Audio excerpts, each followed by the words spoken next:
You sent this story over to me. You said, hey, Lou, you know what it takes to get hired by Mr. Tim Cook?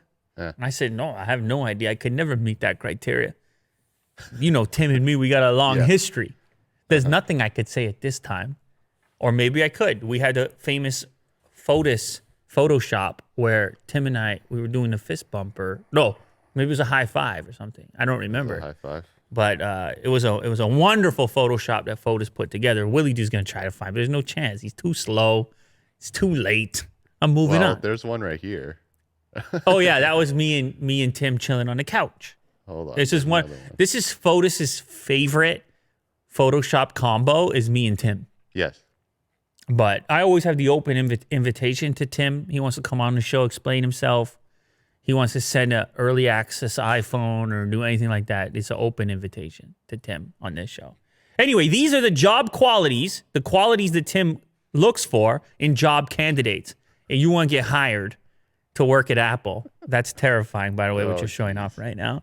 Shout out Fotis. And these are not all that surprising, but you might be interested because these are kind of qualities, to be honest, in this list that are kind of useful regardless if you want to work for Apple or work anywhere, particularly in a technology company. Are you intent on shaping your world? How about that for question one? You come into the job interview. Guy like you, Willie do. Oh, I just walk right out. Yeah, Tim hits you with that.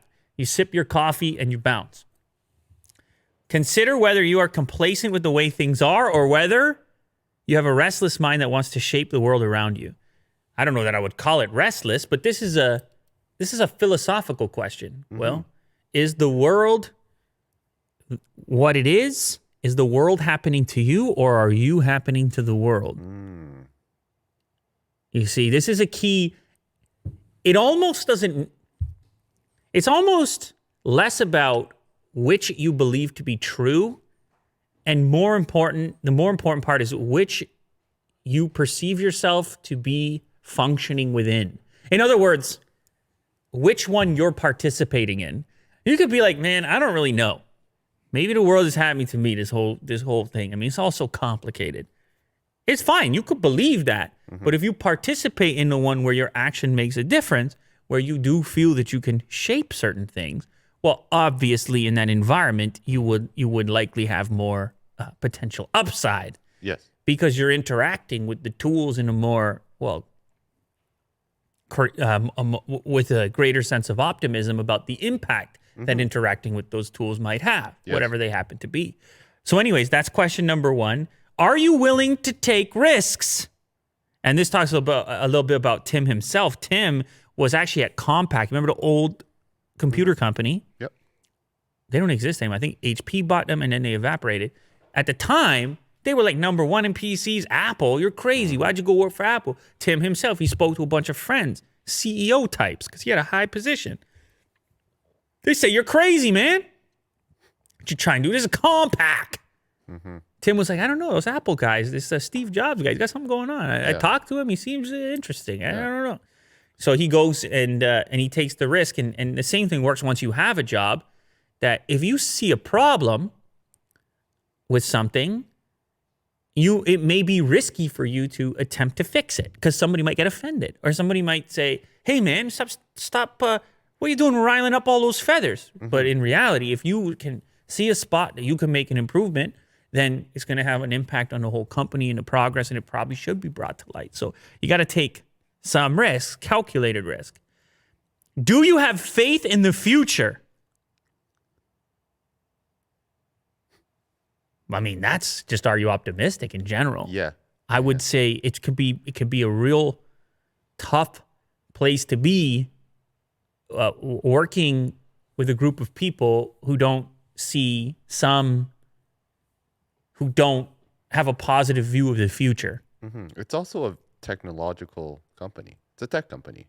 Tech company.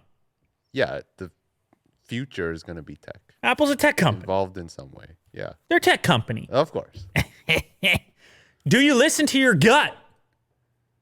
Interesting. That's the intangible question. Intuition. Yeah, intuition. Do you have it? Do you have it? And if you do you listen to it? So anyway, there's a few interesting questions. It's become more and more vague, this process, as people have sort of focused on hiring around psychology, maybe the psychology of an individual, maybe more so than the skill set that they're bringing forth, because especially with a company like Apple, they probably feel, hey, over time we can really shape this individual into, or this individual will shape themselves given the access and opportunities within the company, but they must have the right psychology to fit in. And to be fair, this is not exclusive to Apple. Many tech companies, as you mentioned, have adopted these new approaches to the interview process, as well as just the way they operate in general. That there's a philosophical component, a psychological component, which seems to be high up that list now. Yeah.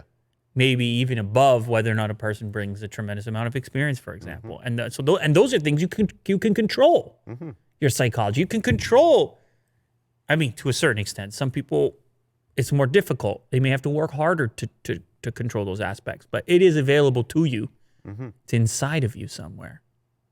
Yes. Your own personal philosophy lives deep in your loins there, Will. Right in there. Anyway.